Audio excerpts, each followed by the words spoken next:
Mana 35 kilogramlik yukni demak 3,5 kilogram qilib o'tkazadi.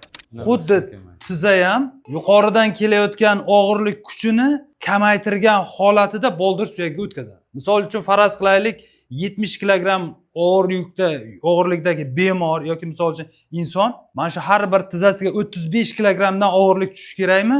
Ana shu Minsk tog'ayi, sinovial suyuqlik, manfiy bosim juda ham yaxshi ishlaganda bu 10 ga 1 nisbat deyiladi.